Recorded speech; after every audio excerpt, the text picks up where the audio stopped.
జై శ్రీమన్నారాయణ. ఈరోజు మనం ధర్మపదం గ్రంథంలోని చాప్టర్ 4 విభాగము 110 భీష్మ పర్వములో మొదటిగా ఒక ధర్మం చెప్పుకున్నాం. రెండో ధర్మము మనం ఇప్పుడు చెప్పుకుంటున్నాం. కురుక్షేత్రంలో కౌరవుల పక్కన సర్వ సైన్యాధిపతిగా ఉన్నాడు భీష్ముల వారు.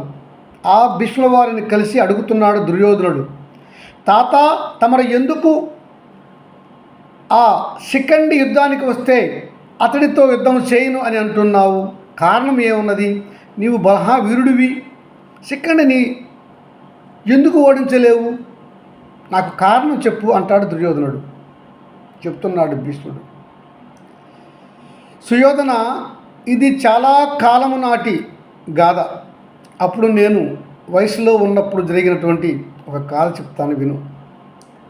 నా తల్లి గంగాదేవి తరువాత నేను నా తండ్రి శంతనుల వారికి సత్యవతీదేవునిచ్చి వివాహము చేయించి తిని వారికి 2 కుమారులు కలిగారు. అందులో ఒక కుమారుడు చనిపోగా మిగిలిన వాడు విచిత్రవీర్యుడు.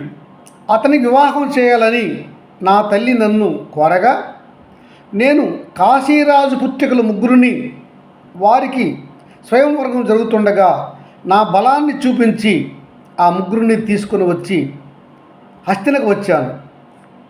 వివాహం నా తమ్ముడికి ఇచ్చి చేద్దామని అనుకున్నాను. ఆ 3 కాశీరాజు పుత్రికలు అందగత్తెలు, మంచివారు. అంబాలిక, అంబిక. పెద్దది అంబ, రెండవది అంబిక, మూడవది అంబాలిక. అయితే హస్తినకు వచ్చిన ఆ 3 కన్యలు పెద్దది అంబ మాత్రం ఏడుస్తూ ఉండగా నా పినతల్లి సత్యవతి అడిగింది కారణం. నేను కూడా అడిగాను. ఆమె చెప్పింది, నేను సౌంబ పట్టణ రాజు అయినటువంటి సాలుడిని వివాహం చేసుకోవడానికి ప్రేమలో ఉన్నాను. అతనికి కూడా నా పైన ప్రేమ ఉన్నది. మాకు ప్రేమ ఉండగా మీరు మమ్మల్ని ఇక్కడికి తీసుకొని వచ్చేశారు. నేను విడిచిపెడితే నేను అతనిని వెళ్ళి వివాహం చేసుకుంటాను అని ఆమె అన్నది. నేను తల్లి చర్చించుకొని ఒకరిని ప్రేమించిన స్త్రీ ఇంకొకరితో వివాహం జరిగితే అతనితో సుఖంగా ఉండదు అని తెలుసుకున్న మేము ఆ అంబ కోరిక మేరకు ఆమెను రక్షణ ఇచ్చి ఆ సౌంబి పట్టణ అధికారి అయినటువంటి ఆ రాజుకి, సాలుడి దగ్గరికి అంబను క్షేమంగా పంపించి వేశాను. అయితే ఒకడు నిన్ను తీసుకొని పోయాడు బలవంతంగా, గనుక నిన్ను నేను చేపట్టను అని ఆ సాల్వుడు అంబకు చెప్పగా అంబ తిరిగి వచ్చి నన్ను కానీ నా తమ్ముడిని కానీ వివాహం చేసుకోమని కోరింది. ఆమె ఎప్పటికీ ఒకరిపైన ప్రేమతో మరులుకొని ఉన్నప్పుడు ఆమెను పెళ్లి చేసుకునుట నా తమ్ముడికి ధర్మము కాదు అని భావించాను. నేను అప్పటికే వివాహం చేసుకోనని భీష్మించి ఉన్నాను. అందువల్ల ఆమెను మేము కాదంటిమి. మాపై కక్ష కోపంతో ఆ అంబ తిరిగి నాకు గురువు అయినటువంటి పరశురాముని వద్దకు చేరింది. పరశురాముని వద్దకు చేరి ఈ విషయమంతా ఆయనకి చెప్పింది. పరశురాముల వారు నన్ను పిలిపించారు. నేను వెళ్ళి భక్తితో నమస్కరించి నుంచున్నాను. వారు చెప్పారు, భీష్మ, నీవు ఈ అంబను తీసుకుని వచ్చావు. వారికి వరుని అన్వేషణ జరుగుతున్న సమయంలో మరి ఆమెను ఎందుకు తిరిగి పంపించావు పో. ఆ సాలుడు ఆమెను కాదన్నాడు. కనుక నీవు ఈమెను వివాహం చేసుకో, లేదంటే నీ తమ్ముడికి ఇచ్చైనా వివాహం చెయ్యి అని అన్నాడు పరశురాముడు. మహాత్మా గురుదేవ, నేను వివాహం చేసుకోను అని భీష్మించి ఉన్నాను. నా తమ్ముడికి కూడా ఆమెను వివాహం చేయుట ధర్మము కాదు. ఎందుకంటే ఆమె అప్పటికే ఒకడిని వివాహం చేసుకోవాలని ప్రేమలో ఉన్నది. నేడు అతడు కాదన్నాడు. ఇప్పుడు నేను ఆమెను తీసుకొచ్చి నా తమ్మునికి వివాహం చేస్తే లోకులు ఏమనుకుంటారు? అది కూడా నా ఇష్టము కాదు, నా తమ్ముడి ఇష్టము, నా రెండవ తల్లి పినతల్లి సత్యవతి ఇష్టము కదా. కనుక నేనేమి చేయలేను అని వినయంగా చెప్పాను పరశురామునికి. అలా చెప్పేసరికి అడుగుతున్నాడు దుర్యోధనుడు, తాత, మరి పరశురాముడు కోపిష్టి అని వింటాను. అతని మాట ఎవరు కాదన్నా ఊరుకోడని విన్నాను. మరి ఆయన మాట కాదని ఎలా నువ్వు బయటపడ్డావు, నాకు అది చెప్పు అంటాడు దుర్యోధనుడు. దుర్యోధన వాస్తవమే, పరశురాముడు దైవ అవతారము, నాకు గురువు కూడా. మరి అట్లాంటి వాడు చెప్పితే ధర్మంగా ఉంటే ఎలా కాదనగలము? కానీ ఆ అంబ ఇంకొకరిని ప్రేమించి అతనిని వివాహం చేసుకుంటానని వెళ్ళిపోయింది హస్తిన వీడి. అతను సాల్వుడు కాదనగా మరలా వచ్చింది. అట్టి కన్యను ఎలా నా తమ్ముడికి వివాహం చేస్తాను? ఎలా నేను ధర్మం విడిచి పెళ్లి చేసుకోమని నా తమ్ముడికి చెప్తాను, నా పిన్నికి చెప్తాను? నాకు ఇది ధర్మంగా అనిపించలేదు. ఒక రాకుమారుడికి ఇట్లాంటి వివాహము జరగడం ధర్మం కాదు కదా. అందుకనే నేను ఒప్పుకోలేదు. అలా చేస్తే ఈ కురువంశానికి మచ్చ వస్తుందని నేను భావించి అలా అధర్మంగా వివాహం చేయడానికి ఇష్టపడలేదు. అప్పుడు నా మాట వినలేదు కనుక నాతో యుద్ధం చేయి అని గురువుగారు ఆదేశించారు.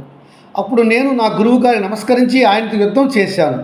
ఇరువురము 22 రోజులు తీవ్రంగా యుద్ధం చేశాం. భూమి ఆకాశ దద్దరిల్లిపోయినాయి. దేవతలు, పితృదేవతలు అందరూ వచ్చేసారు. మా యుద్ధం ఆగట్లేదు. చివరగా నేను నా గురువుగారు ఇద్దరం కూడా బ్రహ్మాస్త్రాలను వేసుకున్నాం. ఆ బ్రహ్మాస్త్రములు భూమి ఆకాశమును దగ్ధం చేస్తున్నాయి. అంత తీవ్రంగా పోరాడుతున్నాయి. ఈలోగా నాకు అష్టవసువులు ఇచ్చినటువంటి సమ్మోహనాస్త్రాన్ని తీసి నేను నా గురువుగారి పైన వేయాలని నేను ప్రయత్నించాను. ఈలోగా పితృదేవతలు వచ్చి, నాయన భీష్మ, నీకు ఇది తగదు. నీవు ఈ సమయంలో పరశురాముని పైన ఈ దివ్యాస్త్రాన్ని వేయకు. ఈ సమ్మోహనాస్త్రం వేస్తే అతను ఓడిపోతాడు, వద్దు అని నన్ను వారించారు. అప్పుడు మా గురువుగారు యుద్ధము చేయలేక యుద్ధాన్ని విరమించారు. శిష్య భీష్మ, యుద్ధంలో నీవే గెలిచావు అని చెప్పి అంబను పిలిచి, అంబా, నేను ఈ భీష్ముడిని యుద్ధంలో జయించలేకపోయాను కనుక నీకు నేను న్యాయం చేయలేను, కనుక నీవు వెళ్ళిపోము అని చెప్పివేశాడు పరశురాములు వారు. తదుపరి కక్ష అసూయ వీడని ఆ అంబ నన్ను ఎలాగైనా సంహరించాలి అనే ఉద్దేశంతో పరమశివుని కొరకు ఘోరంగా తపస్సు చేసింది. ఆ తపస్సులో పరమశివుడు మెచ్చుకొని ఆమెకు ప్రత్యక్షమయ్యాడు. అంబా, నీకు ఏమి కావాలి అని అడగగా, భీష్ముడిని సంహరించే శక్తి నాకు ఇమ్ము అని ఆమె అడిగింది.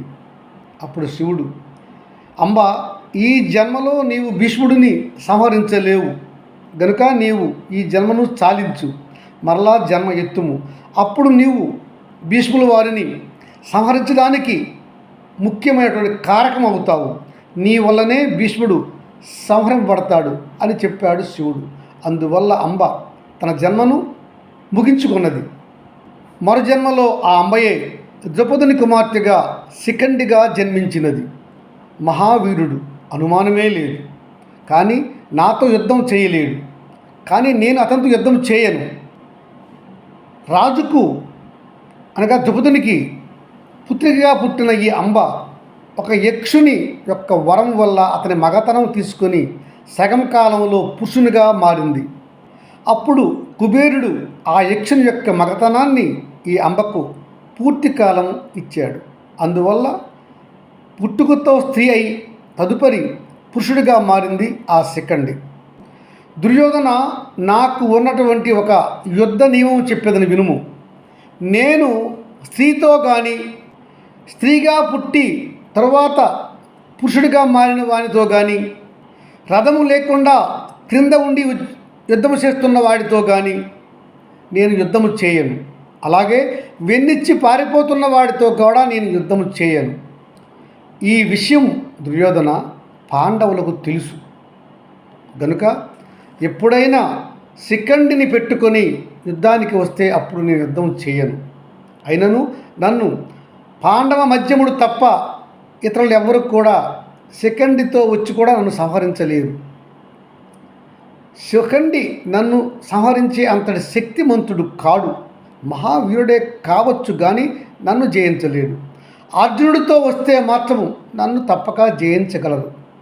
అది వారు తెలుసుకుంటారేమో, అది చూసుకో అని చెప్పాడు భీష్ముడు దుర్యోధనుడికి. జై శ్రీమన్నారాయణ.